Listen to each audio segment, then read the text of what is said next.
Hello guys, एक बार फिर से हाजिर हुआ हूँ मैं। जैसा कि हम लोग गणित की जीरो लेवल की सीरीज चला रहे हैं, तो लास्ट लेक्चर में मैं आप लोगों को बता चुका हूँ संख्या और अंक में डिफरेंस।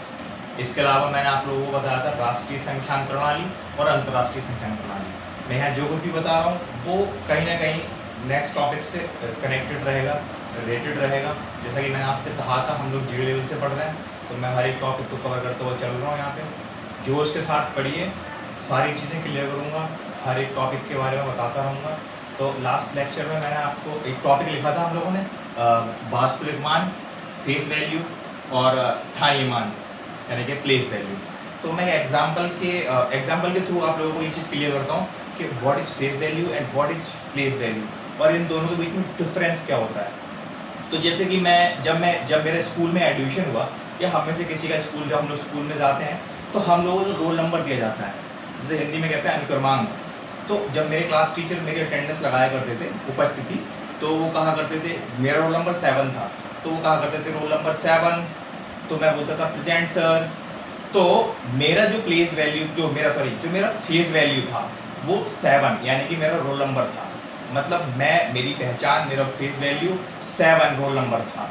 तो फेस वैल्यू सेम वही नंबर होता है जो फेस यानी कि 7 नंबर से मेरी पहचान थी। प्लेस वैल्यू के लिए मैं आपको बताऊं, कभी मैं टाइम से पहुंचता था तो मैं ज़्यादातर, जैसे मैं लास्ट बेंच पर था नहीं, मैं हमेशा आगे बैठता था, तो आगे वाली बेंच पे बैठता था। तो जब मैं प्लेस वैल्यू की बात करूं, तो जब मैं फर्स्ट बेंच पे बैठता था तो मेरी प्लेस वैल्यू फर्स्ट बेंच थी।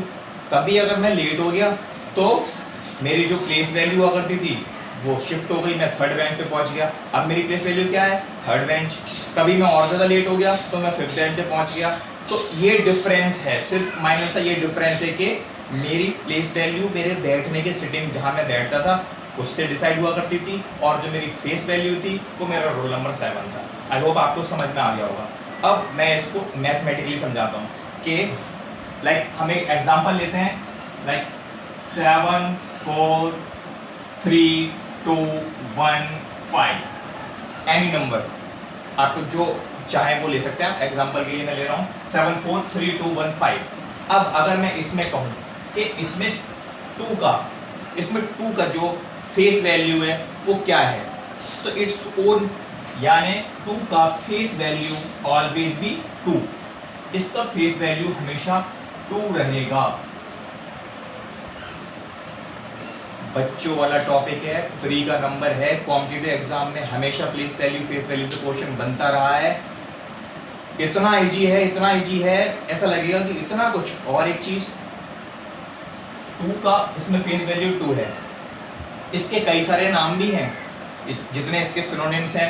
इसको वास्तविक मान भी कहते हैं, इसको अंकित मान भी कहते हैं, इसको जातीय मान भी कहते हैं। इसके 3 नाम हैं, और कॉन्सेप्ट कितना छोटा सा है, कितू सा टॉपिक, मतलब इतू सा कॉन्सेप्ट है इसका कि 2 का फेस वैल्यू 2, मैं कहूँ 7 का फेस वैल्यू 7, 4 का फेस वैल्यू 4, 3 का फेस वैल्यू 3, 1 का फेस वैल्यू 1, 5 का फेस वैल्यू 5।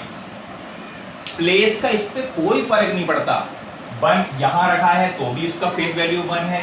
मैं अगर कोई और नंबर ले लेते हैं, कोई और 1 4 7 3 2, मैंने ये संख्या उठा ली, इसमें भी इसका फेस वैल्यू 1 रहेगा। मैं इसको यहाँ की जगह यहाँ रख देता हूँ, तभी इसका फेस वैल्यू 1 ही रहना है। तो फेस वैल्यू जो होती है वो अपरिवर्तनशील होती है, उसमें कोई चेंज नहीं होता, सेम वही नंबर रहता है। ये तो रही फेस वैल्यू की बात। अब हम बात करते हैं प्लेस वैल्यू की।